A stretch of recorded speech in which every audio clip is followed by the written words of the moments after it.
Good morning, everybody. I just wanted to stop in and talk to you guys about fear. It's a faithless existence, which adds a lot more restrictions to your life. And I can say that because that's what I've been living. One of the biggest things that I've battled with over the last 3 years is fear. And my self-defeating yet immensely inventive excuses as to why I could not do this or could not do that has not fared me very well. So in the end, my fears led to a pile of failures, both large and small, and sort of trailing behind me that I couldn't face and I couldn't clean up, which I'm not used to. And that just simply led to some depression and even more hiding. Most of us face fear, right? I mean, especially with the things going on in the world now, there's so much to be fearful about. We all face things we excuse away, or some face health fears and they look to specialists to prescribe help, and others face economic fear. So they search through the politicians looking for the special character that will provide them some sort of aid to mitigate some of that fear that they're feeling. Well, when I made my voyage across country to come live in Texas, I thought I was strong. I didn't allow excuses to stop my desires. I didn't allow excuses to control my health or my ability to heal. I didn't allow any excuses or arguments to stop me in what I knew I needed to do. I knew that no amount of fear was going to allow my being severely overweight, battling cancer twice, enduring the burns of radiation, the loss of my mother, and a temporary loss of one of my children. That was not even going to stop me from becoming the best version of myself and to help my family succeed. But what happened? Why am I talking to you about fear? How did I go from what I thought of as a maverick to a panicky chicken? I was always proud of the fire I had in life and business, and it got me to the point where I was at. But there were things I had experienced here that were not planned. They were both personal and business changes that just didn't make sense to me. So I froze, and I didn't want to be seen. I was embarrassed and angry. I froze for a really long time. And I was always taught in the deep woods of New Hampshire by my stepfather that when you're lost and scared, you freeze, you stop until somebody finds you and saves you. And so I did that. I stopped. I stood my ground. I watched. I waited. I learned. Through my wait, I lost faith in God, and my own existence became increasingly restricted.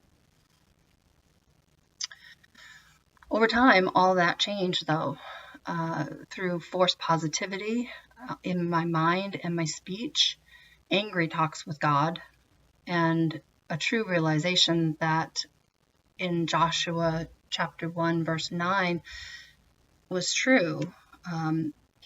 He stated, "Be strong and courageous. Do not be afraid, and do not be discouraged.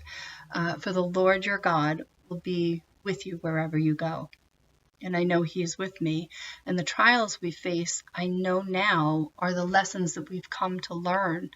And the sooner that we learn those lessons in the very moment we're going through it, the less we fight the lessons, the better we will be in the end.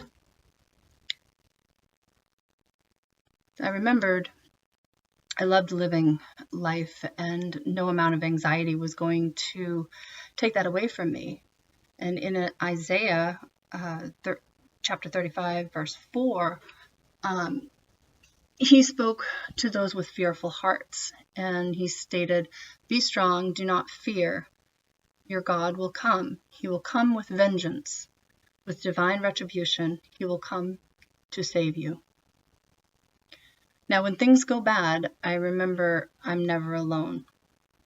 I also keep in mind what my coach always said, and decide with your gut if you're faced with something that you're going to be having to decide.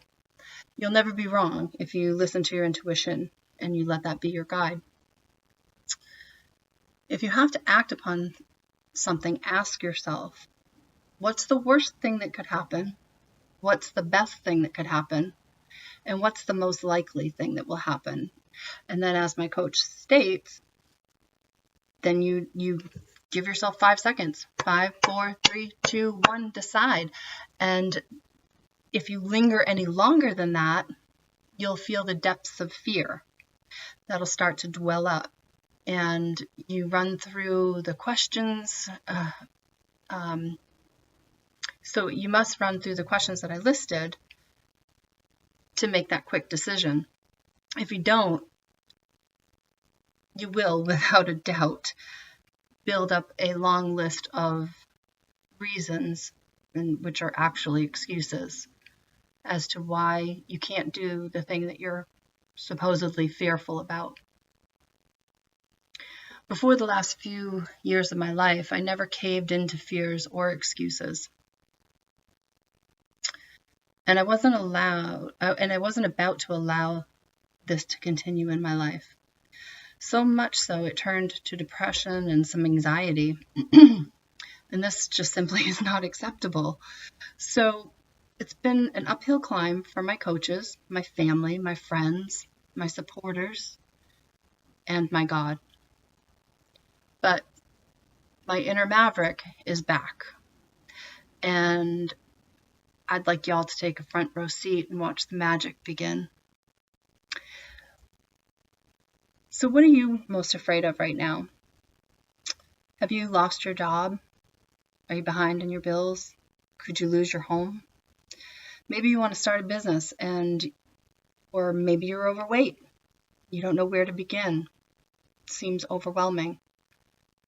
You want to be in better shape, right? Are you setting realistic goals? I know I wasn't. Do you want to take your life and your business and your health to the next level? It's your time to decide to design your inner maverick. Just let me know if you need somebody to hold you accountable. I'll be there for you. Bye. Have a great day, guys.